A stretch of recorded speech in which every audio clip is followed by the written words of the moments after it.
Good morning, everyone. My name is Russ Carnahan. I'm speaking to you from my home office in St. Louis, Missouri. My co-founder, Andrew Goldberg, and I of Building Action started this coalition back last fall, pre-COVID.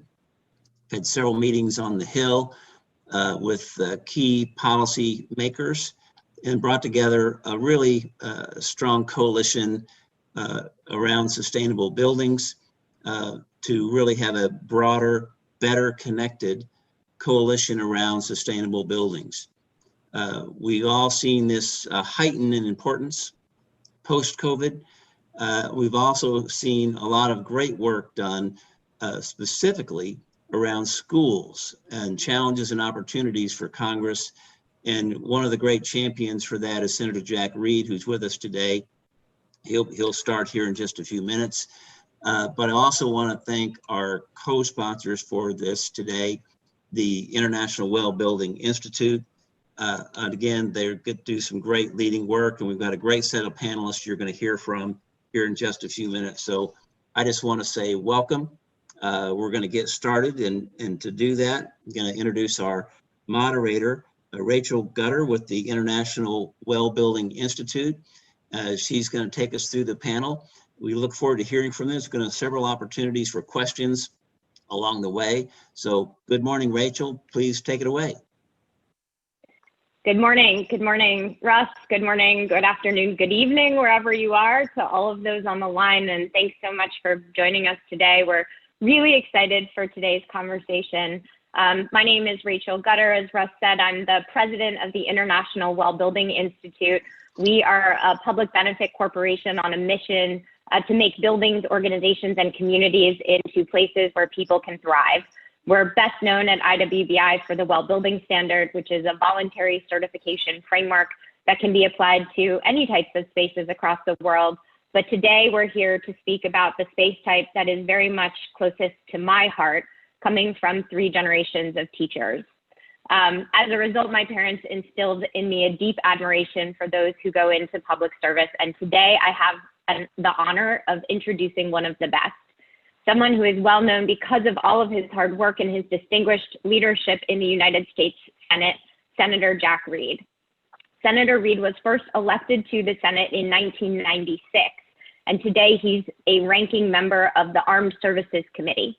He also serves on the Appropriations Committee, where he's a ranking member of the Subcommittee on Transportation, Housing, and Urban Development.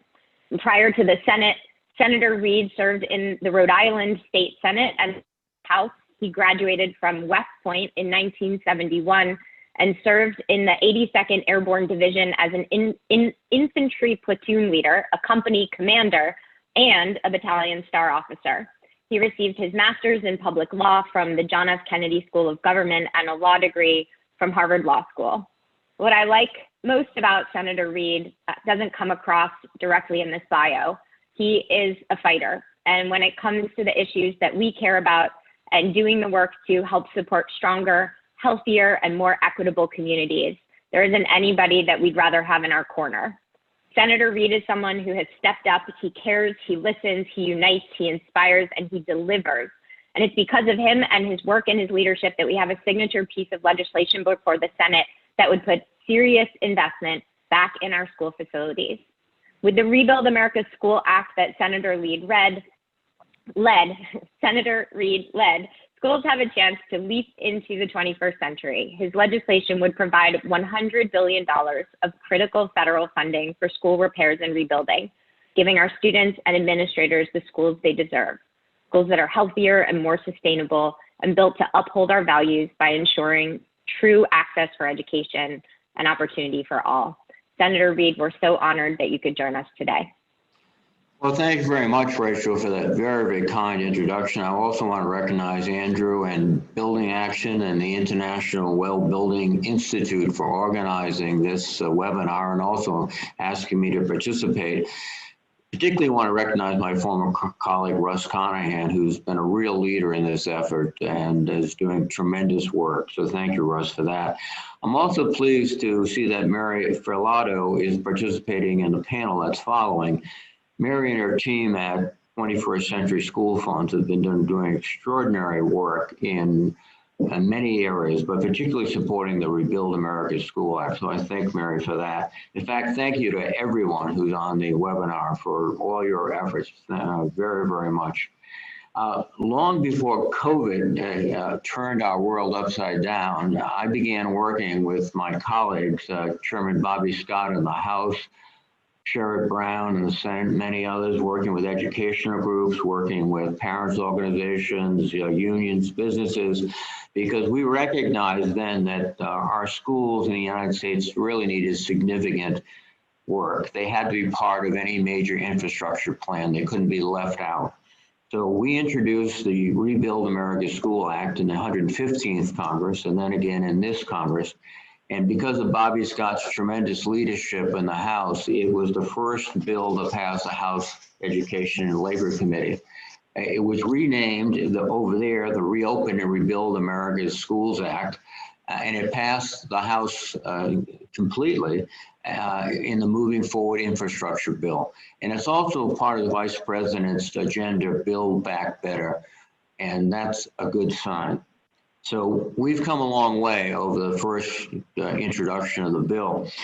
But what's happened in the interim is the pandemic, and it's revealed many of the underlying inequities in our society, not just our school system, but they're very prevalent on school system.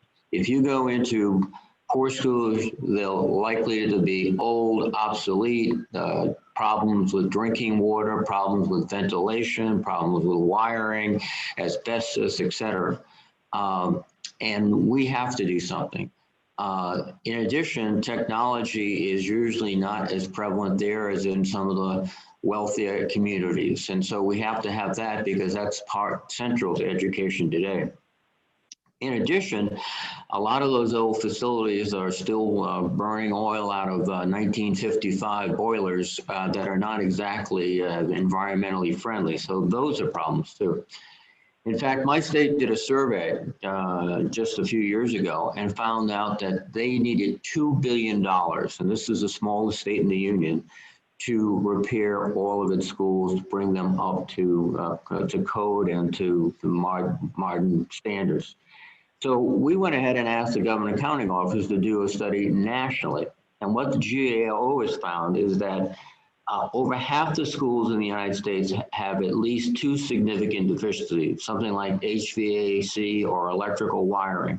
That's half the schools in the United States. And then during the pandemic, fixing these HVAC systems, ensuring air, ventilation, which is so critical to prevent the disease from spreading, having necessary plumbing so children can maintain sanitary standards, they're no longer optional, they're essential. In today's COVID environment, we're talking about access to schooling, not just is the school good, does it have technology, et cetera. We're talking about actually using the schools. And that's why we need a robust federal relief package for education. It includes technology, upgrades to school facilities, all of that. And we can't stand by because we're at the risk of losing a generation of young people because of the inferiority of our schools. And I hope we continue to work together to address this issue. Hand in hand with our schools, we also need to reinvigorate our libraries. Don't forget the libraries. They're an important part of our educational system too. And so I'm working on that aspect too. But I just really appreciate the efforts that you've all put in. And thank you very much for the opportunity to speak. And I'd be very happy to respond to questions. Thank you so much, Senator, once again. And over to you, Russ, to facilitate a quick round of Q&A with the Senator. It looks like he graciously afforded us a little more time to hear from some of his perspectives today. Great, I think I'm unmuted and on camera. Senator, thank you for taking a few questions. I guess I want to kick off, obviously, the current Congress and government in Washington is divided. Talk about some of the areas where you think there's common ground, regardless of what the Congress looks like now or next year, to move forward on some of these issues. Have you seen a with some of the health and economic issues? Do you see some common ground around these school issues that you think give this particular promise? I think there is some common ground. The question, Russ, is it sufficient to get it through both houses? And I think also, obviously, the results of the election in the next 2 weeks will be absolutely critical to what we can do in the future. But I think people understand the infrastructure problems. You know, the president, when he ran in 2016, pledged for a huge infrastructure bill. He never produced one. But that sentiment was, I think, reflective of the need, and also the American public understands this. I think also, too, we're going to need to first defeat the coronavirus, but then reinvigorate the economy. And that's going to require, you know, investment, fiscal stimulus. And there's no better, in my view, effort than to fix our schools, put people to work, and leave our children with much better facilities. So I think this is one issue I hope we can bring together a bipartisan coalition.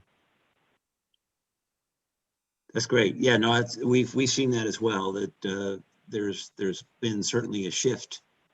These issues with rebuilding, you know, America's infrastructure has been a big topic.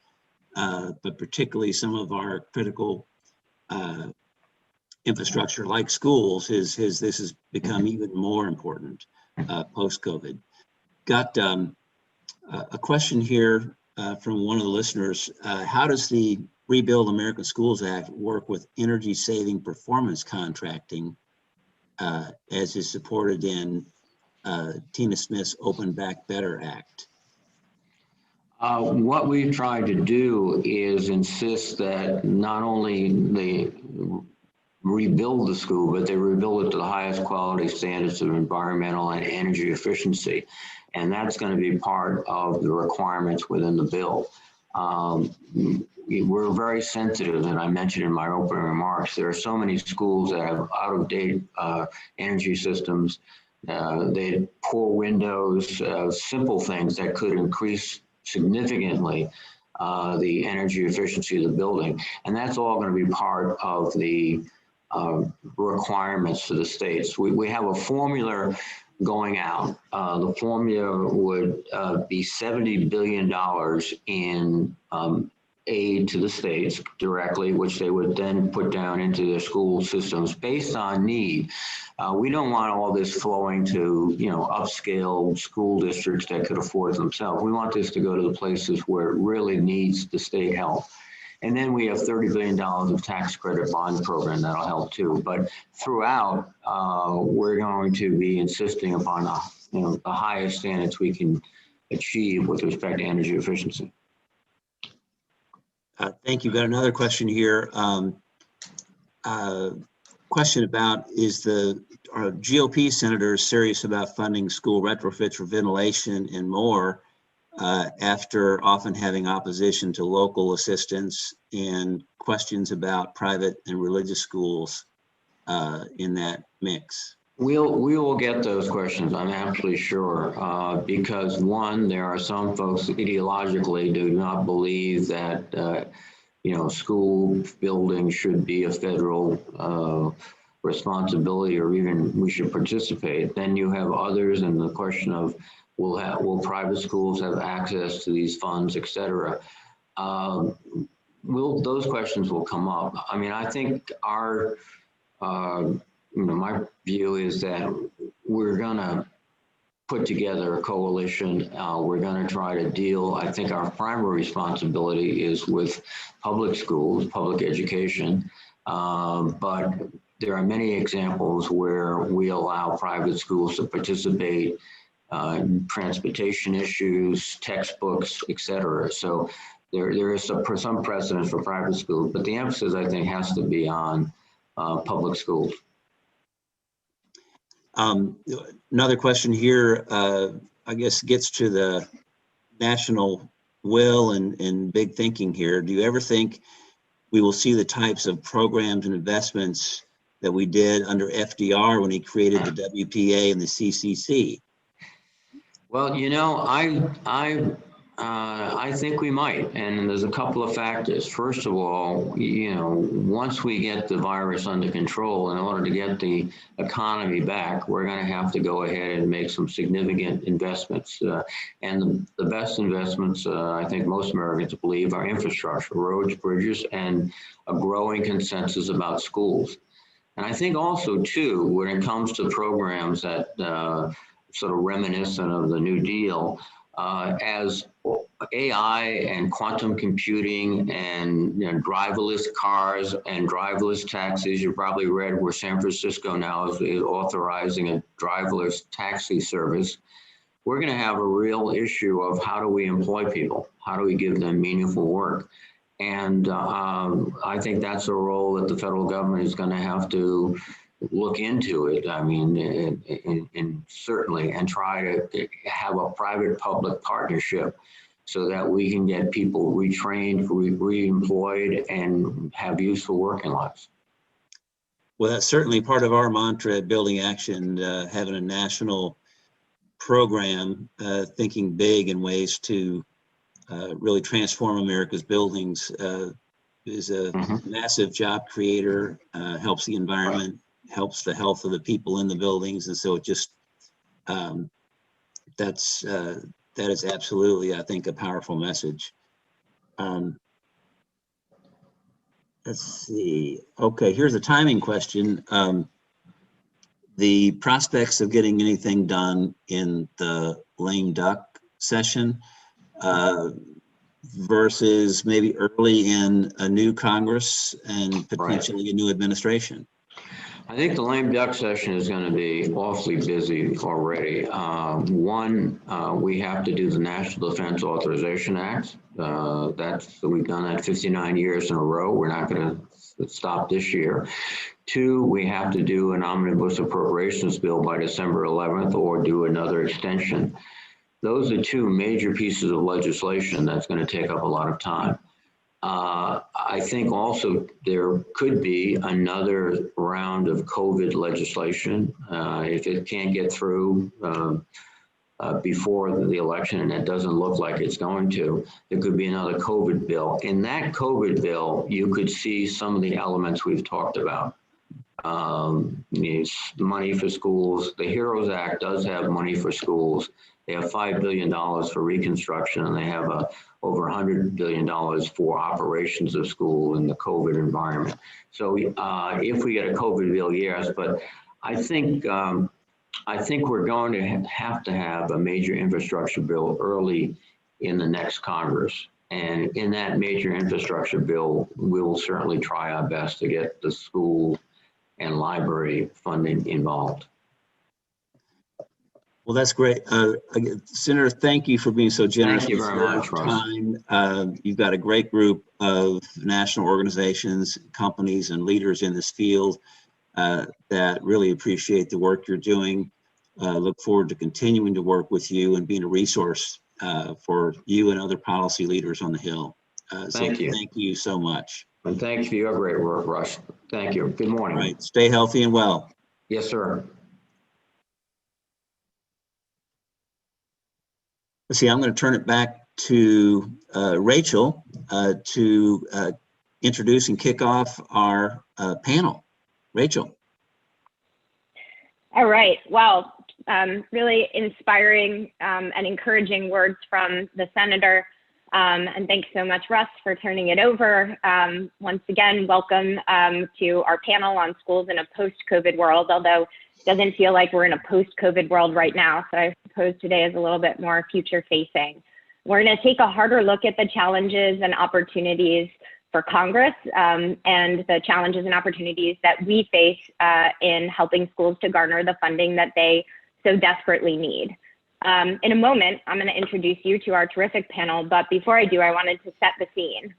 Where we learn matters. That became a kind of mantra or a call to action of the Center for Green Schools at USGBC, which is an organization that I helped to found in 2010. I want to give a shout out to Anissa, who's on the line, who runs the Center for Green Schools today. Those words, where we learn matters, how many times have we said those words really intended to shine a light on the importance of the physical places, the spaces where our kids get an education. Those kids will spend 15,000 hours in their lifetime by the time they finish high school in a school building. And 56 million students go to school every day. We had a mission at the center. The center, in fact, still has a mission of uniting stakeholders and igniting a movement to reimagine how we think about our schools for the benefit of the people in them every day, teachers, students, staff, and parents. But the sad truth of it is that we're not living up to this basic principle, that across the country, the importance of these students and their health and their education is just simply not reflected in the schools that they attend. And instead, what we're seeing and what's been tragically exacerbated by the pandemic is a failure that is so complete that it jeopardizes the very foundation of this company's promise of equal opportunity in education. This past June, the Government Accountability Office released an alarming report after making nationwide visits to schools in the last quarter of 2019. They found that 54% of public school districts needed to update or replace multiple building systems or features in their schools. 41% of districts needed to renew or upgrade heating, ventilation, and HVAC systems and other HVAC systems in at least half of their schools, representing an estimated 36,000 schools nationwide. And in about half of the schools visited, problems from older leaking HVAC systems were leading to a gradual deterioration in indoor air quality, including mold.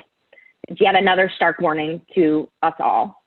Before the pandemic, these schools were inadequate, and today they're downright dangerous. We can no longer focus on exclusively sustainability, but also driving intentionally toward health and well-being outcomes in these policies, balancing one with the other. In fact, it's the very reason that we're here today to have these conversations, because we need to and we can flip the script. We still have a chance to chart a path forward that remakes our schools and ensures a better future built on better school buildings. And it's safe to say that this group of panelists shares in that vision and have shown tremendous leadership to embrace these efforts to support America's schools. Each of us has held this cause close to our hearts and continues to work to do our part, but we also need Congress to play its part. And so today we're going to talk about the barriers to action in Congress. So let's jump in. I could not be more than excited to be joined by an amazing group of panelists today. First off, we've got Mary Filardo. She's a longtime partner in crime and arguably as the executive director of the 21st Century School Fund and chair of Building America's School Infrastructure Coalition, the single greatest expert on the subject of school facilities in the United States. I'd put my money on it. We also have today William Banfleth, the professor of architectural engineering at Pennsylvania State University and chair of ASHRAE's Epidemic Task Force. And finally, we have Rasha Hassanin, vice president of product management, excellence and innovation, and managing director at the Center for Healthy and Efficient Spaces at Trane Technologies. So we asked Mary to open with a couple of slides. These are the only slides you're going to see in the course of the presentation. But we thought that in her capacity as the chair of the BASIC Coalition, which is doing such important work hand in hand with Congress, as you heard the senator make mention of, no one is closer to this issue and to the specifics of the policy ground game than Mary. So Mary, as a level set for all of us, can you talk us through a little bit more about where we are and the need for investment in our schools? Give us a sense of what the landscape of challenges are that we face and maybe a taste of where we could go from here. All right, thank you. Can you hear me? Sure can.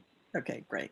So I just wanted to lead people to a document that we developed a number of years ago in 2016, actually, with the Center for Green Schools, the National Council on School Facilities, the state facilities directors, and the 21st Century School Fund. And what we've done, you can get it at stateofourschools.org, but what we've done is a little update. So let's sort of move into this and you can see kind of some of where we are right now. One of the challenges, go to the next slide, Andrew.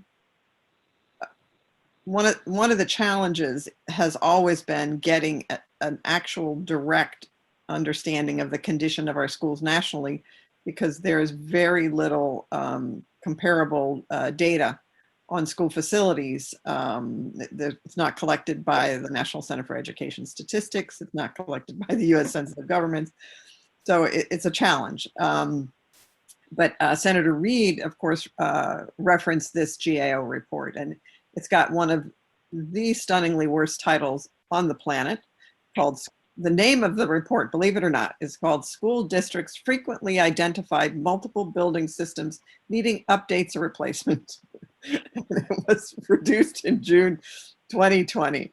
But I actually recommend that folks look at it and understand a little bit more about what's being said here. But it is stunning, actually, the important systems that are represented here in this graph that need to be replaced or upgraded. And, you know, it goes right to the heart of the quality of the infrastructure and the environment that kids and teachers and other staff are in.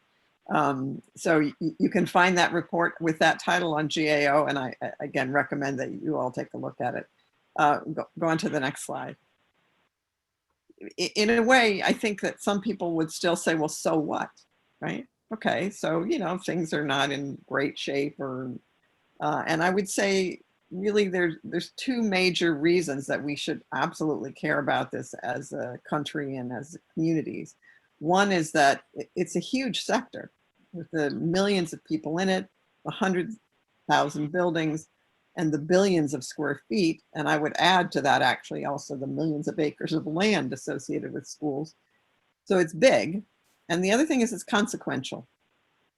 And the consequential aspect is not just for students, it's not just for staff, but it's also for our environment and for the resiliency that we need in our communities against all kinds of disasters, human and natural. And it also is a real source of a kind of economic engine, both in improving and in maintaining. So it's big and it's consequential. So go on to the next slide. So kind of what's been happening. Now, there's a lot on this slide, and you can get to it. I think Andrew will make the slides available. This is the only data that you can get nationally is the fiscal surveys that are done by the US Census of Governments. And this is on just school construction capital outlay. So this is not the total capital outlay, but school construction capital outlay, which includes like a roof replacement as well as new school construction.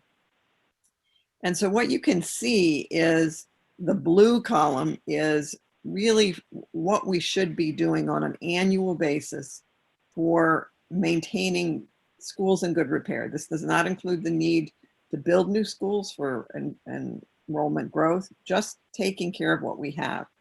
Our 20-year average from 1994 to 2013 was about a little under 50 billion a year. But you can see that we actually were really suffering still from the reaction to the Great Recession. The 5-year average from 2014 to 18 was only 44 billion a year. Now, the good news was that we were starting to make real progress against the deficiencies in capital outlay up until FY18, which is the most recent data there is.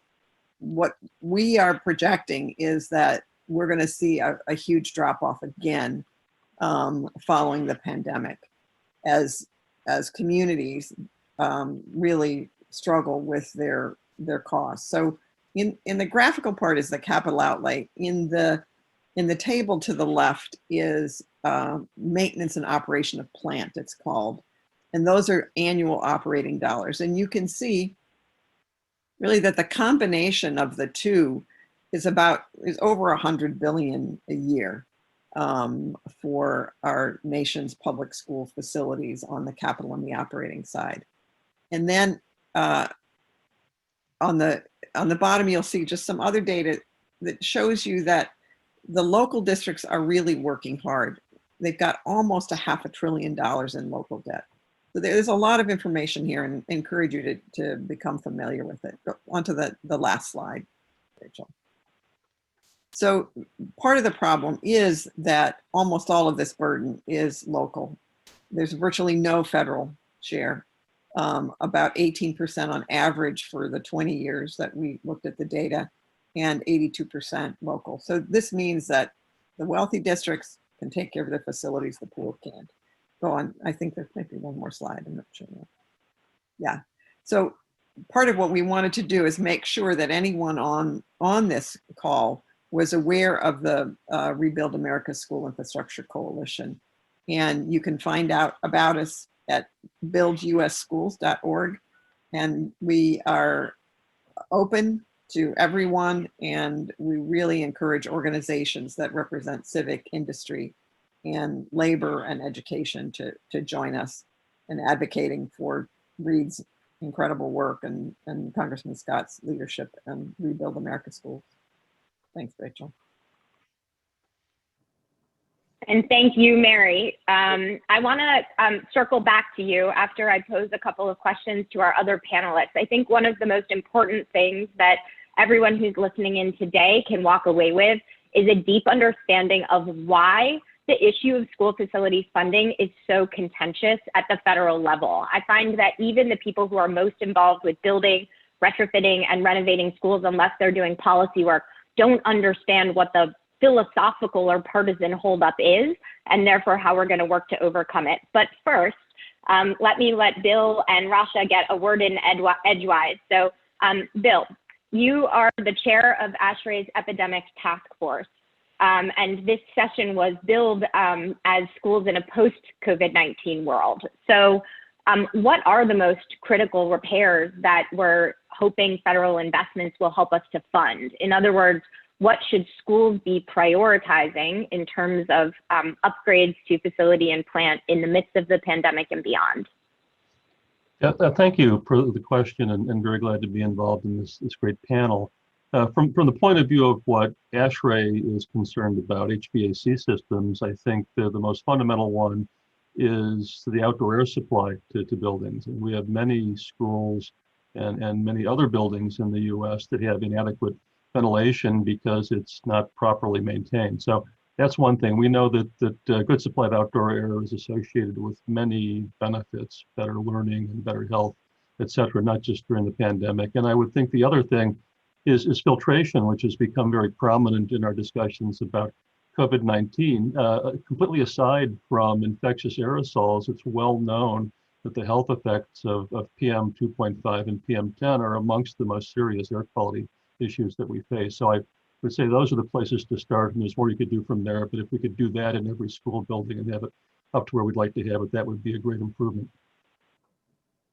I'm really glad that you focused exclusively on aspects that would contribute to better air quality. It has been, I think, for those of us that are sitting closest to these issues, absolutely painful to see the administration drag its heels and provide so much pressure on CDC to diminish the importance of air quality and the reality of airborne transmission of COVID-19. And I just wanted to give a shout out to some of the folks on the line who have really been helping to rally the community around getting groups like CDC and WHO to really own the importance of and the prevalence of airborne transmission. So thanks to the architects on the line who helped to move that petition through. So Rasha, over to you for a moment. First off, thanks for being a valued member of IWBI. I've been doing great work with Train since back at the Center for Green Schools, so I know that you guys are incredibly active both on the ground, actually working hand in hand with schools, and on the Hill and other places advocating for what's needed. So you've worked on, I suspect, countless projects over the course of your career. Talk a little bit about how you view the private sector's role in bringing our schools up to working order. Can federal investment in turn spur private investment? First of all, thank you, Rachel, and thanks to you guys to the team here for having me. I'm really excited to be talking to the group here. Absolutely. I mean, when we think about schools, first of all, we spend a lot of time in schools as Train Technologies with our strategic brands, not just because it's good for schools, but it's also good for business. It's good for the economy. We see, we've recently done a lot of our own sort of studying of the system. And we see, just in terms of healthier schools, 164 million school days are lost each year, K through 12. That's over $5 billion in lost revenue to schools for an average school district of about 50,000 students. That's 6.75, almost $7 million of lost revenue annually. That's not good business, right? In addition to that, we see over $20 billion of lost productivity in businesses as parents stay home to take care of their kids. That's productivity just in the working world. And that's just as a result of making things healthier in schools. It's not about, that's not even the ideal learning environment. There's, and Bill mentioned, right, we know, for example, thermal comfort can increase student performance on average 20%.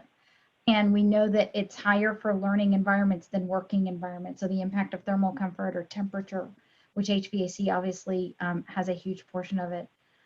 Indoor air quality has been likened to standardized test scores as a predictor of GPA as a predictor of standardized test scores. So there have been experiments done where students with poor indoor air quality and good indoor air quality do standardized tests. Good indoor air quality is better and has a higher or as high a correlation in determining how well they do as their GPA. I mean, these are big impacts. And so for us, we believe in the right indoor environmental quality for kids in schools.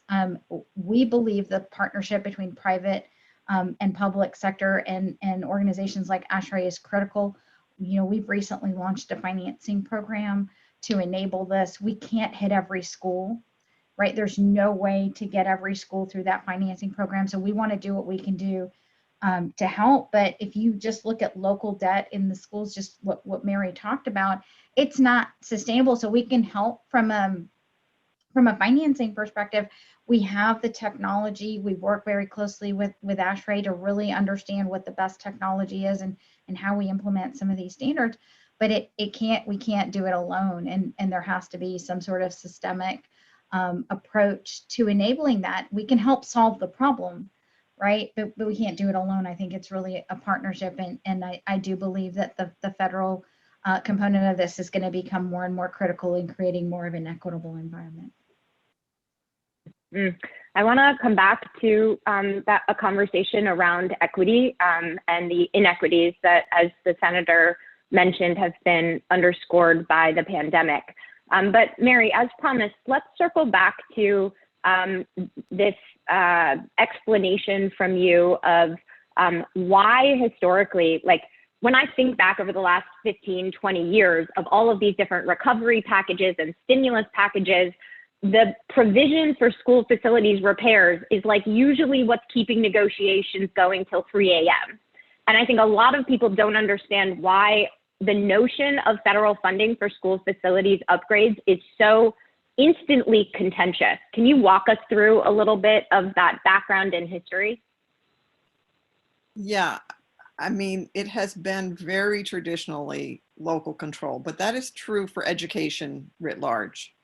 I think part of the challenge is that, especially in our capital areas of capital renewals where we're doing major construction, because it's financed and it's actually delivered privately, it's not delivered by public employees, that it has been a bit orphaned in that the coalitions that have generally fought for public education have been civic and labor coalitions around education. And the industry, quite frankly, has not picked it up. And I think, it may be in part because it's a very diffuse market.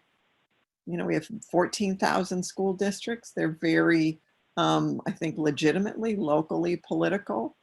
So it doesn't necessarily represent a huge kind of business focus for individual contractors or builders. So it's complicated, but I think that part of what we have the opportunity to do now is to really understand it as traditional infrastructure.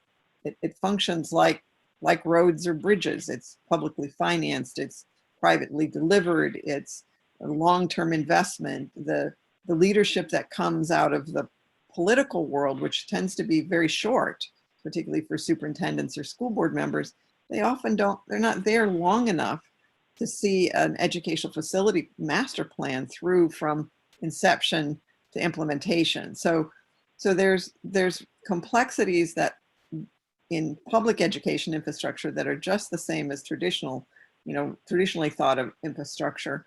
And I think that if we get that into the infrastructure way of thinking, that we'll be able to build the bridges between the education planning and environments and the delivery of school modernization and improvements. Mary, you mentioned 14,000 school districts. And I'm not sure, I'm rusty on my school stats, but if I recall, the average size of the school districts, all of those school districts, is under 10 schools. Did I get that right? Yeah, somewhere thereabouts. Probably about 1,500 kids, exactly. And this is part of, yeah, just saying part of what the 21st Century School Fund has really been honored to work with the National Council on School Facilities and state officials. We think part of what's going to happen in terms of trending in this country is that the state function around school facilities is going to increase, and that will help the small districts deliver projects more efficiently, get better quality, meet higher standards. So, and frankly, the Rebuild America Schools Act it's direct grants to the states, and part of what it does is it builds capacity of the states to support districts. Yeah, on the topic of those smaller school districts, and related to actually a question that came in from the audience from Bruce Lindsay on independent schools and private schools being able to benefit from future funding. I wanted to spend a moment asking any of the panelists to weigh in on where we see the greatest instances of inequity in the system, because here I think there are also some really interesting surprises. Mary, you talked a little bit about the challenges that some of these districts have in taking on debt. They shoulder so much of this burden that is really, quite frankly, insurmountable given their tax base. So for any of our panelists, can you talk a little bit about who are the real losers from a school facilities perspective, and therefore which communities right now are suffering the most and historically have suffered the most from insufficient school buildings? Go ahead, Rafa. Yeah, I mean, I can certainly speak to some of this, right? There's a few different elements when we think about the things that the pandemic has really put into stark relief. The first is that it's really those who are the poorest or the most vulnerable in the community that have been hit hard by the pandemic. That's magnified by the inadequacy of those schools. So in addition to the fact that a lot of these households rely on schools and libraries for nutrition for kids, that's one element. Parents in these households tend to be dual working parents, and if kids can't go to school, parents can't go to work. So there's another element there. We've also found that a lot of these households are also the ones that don't have access to technology, and therefore remote schooling is very difficult for them. And so all we're seeing is that what we've seen in the pandemic is that this gap is widening as a result of the inadequacy of these facilities, but it's widening at a higher rate for those that are the most vulnerable because of these other elements. You've got parents, and to be fair, it's not just those households that are most vulnerable. It's also single mothers. It's also sort of women in the workforce. So all of these elements that we've been trying so hard to drive into our communities are really jeopardized by this. And I think those are the most critical. It's not that other schools can't or won't benefit. It's that the economic impact on these particular schools is just so much higher because of these follow-on effects. I think Russia is pointed out the socioeconomic impacts of poor infrastructure, and the other side of that is that the schools that have to have their repairs paid for out of that tax base are likely to be in worse shape than they are in other areas. You know, our task force is estimated just for COVID-19 upgrades over $100,000 per school on average. So that is a big burden. It's unlikely that many will be able to come up with that amount of funding to implement those recommendations locally. And the flip side of that, right, is a lot of those schools will hire local talent and local trades to do those upgrades. And so to the extent that those dollars can be funneled into those communities, you're actually driving a broader ecosystem. So rather than the negative, the positive is also there, right? The more we can drive a lot of local jobs as a result of some of this funding, the more we're going to see a more virtuous cycle versus the vicious cycle we're in now. And that's true. And extrapolated to that 100,000 schools that Mary indicated on her slide, that's $10 billion of business for someone to make these improvements. Mary, do you want to add anything about where you see sort of the structural inequities, and maybe bridge us a little bit to what are some of the opportunities for us to address that? You talked about states playing a greater role in facilities to provide some of that resourcing. What are some of the other opportunities that we have going forward to really lift up the schools that need it the most?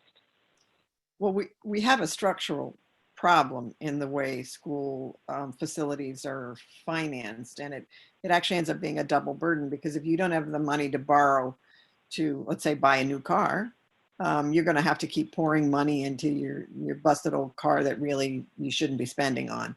And this is what happens to school districts. You know, you can't replace the roof, so you're going to keep patching it, and then have the damage on the interior, that whether it's mold or, you know, collapsed ceilings or whatever. So the poor districts have a double burden, and the reason they do is because it's both a urban and a rural problem. And it's an interesting thing where I don't think we've made that coalition work yet. But many of the rural districts in a rural county, you don't have the tax base, unless you could be a fortunate one that has a high revenue generating industry there, but many of them don't. And so whether it's sales tax or property tax, there's not a lot of revenue against which to borrow. So either you have to tax yourself very, very high in order to generate enough money to do a project, or you just don't do it. So this part of the importance of federal funding is to address that structural problem. The legislation as it stands requires a state match. And right now there are 12 states that don't do anything. So Michigan, Wisconsin, Nebraska, Texas has done a little bit, but not much. These states have very high local debt. But again, wealthy districts can have high debt. You know, it's like wealthy people can have an expensive mortgage on their house. It doesn't mean that they're necessarily struggling, but the poor districts can't borrow. And so these federal funds and the requirement that states step up and do something and not cut what they're doing is a really important part of the bill. So in terms of kind of path forward, I think that if we address it systemically, I think there's actually more innovation and more improvements to our planning and delivery of school infrastructure. I think that in many ways the industry is a little bit on its heels still in terms of the way it plans and the way it designs and the way it implements. And I think that there's much more that we can do, but I don't know that we're going to get there just project by project. I think that we're going to need some state policy change, some federal policy change. And frankly, we're going to need the industry to step up and really work in partnership, not just with the public sector, but with each other, sort of cooperate before you compete in order to get some new delivery methods, some new approaches to school modernization. Thank you so much for underscoring the structural issues and inequities. Again, I feel that that's often something that much of the school design and construction community sort of lacks an awareness of, or lacks a focus on. It's like, why do these things ultimately get held up even if we have a will?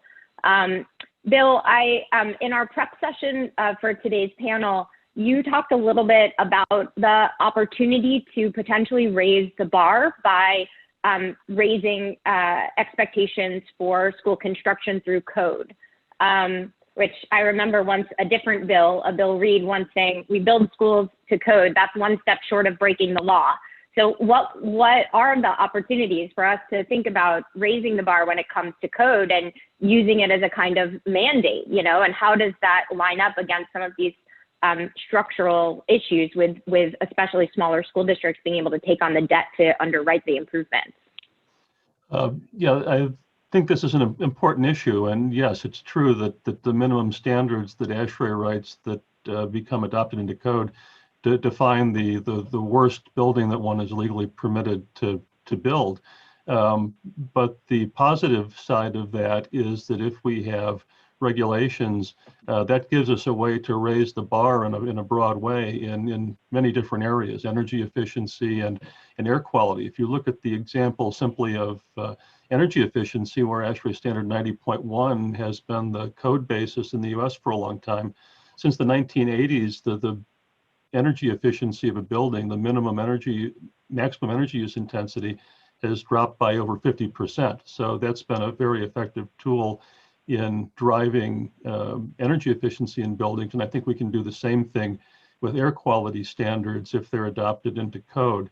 But of course, that raises the issue of unfunded mandates. We can't simply keep changing codes when the cost of complying with them is going to be unbearable for some, for the reasons we've already discussed. So I think hand in hand with better, stronger codes that are adopted statewide or nationally, we need to have the resources to support implementing them properly. Rasha, I'd love for you to weigh in from where you sit. I think, you know, there's one of the challenges with addressing this issue is the enormity of the problem. It's the scale of the issue that we're trying to solve. And so sometimes it's helpful to simply distill it down to what is the most important thing that we can think about as a next step. And so I'm going to ask you that question, and then I'll also ask Mary to have the final word and give us a rallying call to action for how we can get involved. Sure. Look, I think the most important thing we need to do sort of right now is to figure out how to get kids back to school. And that means we're gonna have to piece together. They're not gonna be ideal solutions, but smaller bite-sized solutions that can be implemented in classrooms, isolation rooms, et cetera, more in the space type solutions that are not sort of big honking capital projects. And I think we're really focused on driving that, right?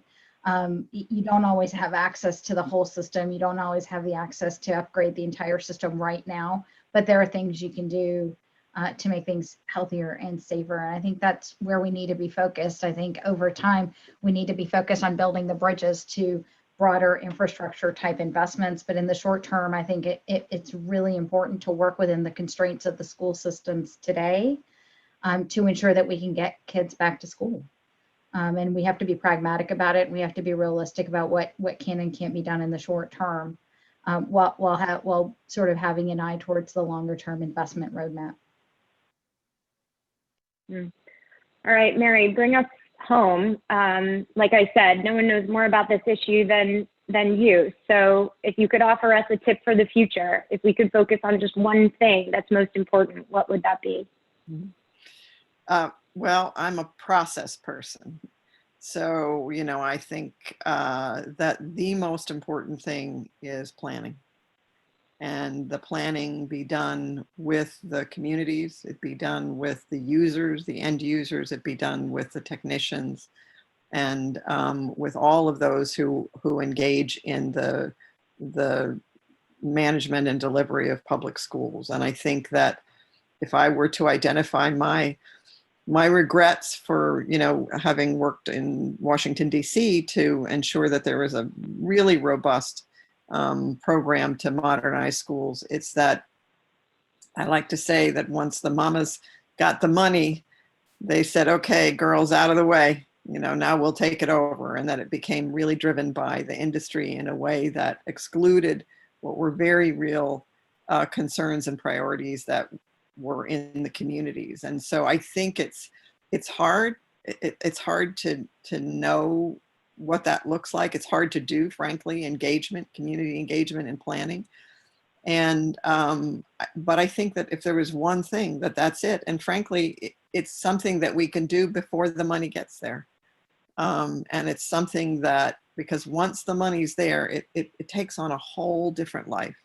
And so I would argue that we need to be planning right now as though we have the same kind of dollar, that we have the $1 trillion that we need in order to modernize this nation's public school infrastructure. And we should be planning and planning and planning, what our priorities are, what we need to do. And, but it's tricky. It takes a little bit of a leap of faith, but I have it. I think we'll get there. And I think we should be planning for the modernizations that we know we need and that we should be able to get out of our communities, the dollars from our representatives, federal, state, and local.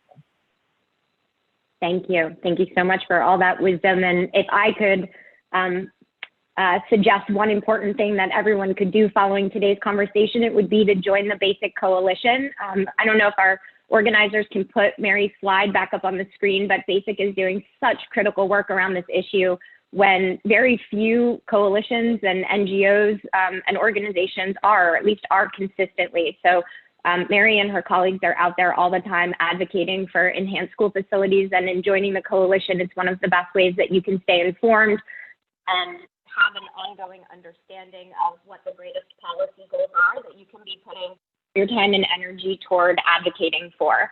So thank you so much to all of our esteemed panelists. There never is enough time to hear all the things that we want to say, but we sure did cover a lot of ground. So thanks so much for your time, for your wisdom, and for your leadership.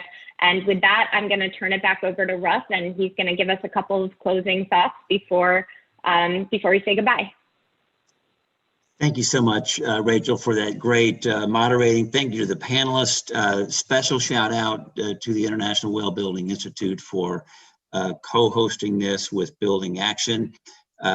This is so exciting to see these coalitions continue to grow. We think having a broader, better connected network can really advance these policies, can really be a great resource, a great tool for policymakers as they're trying to get these things across the finish line.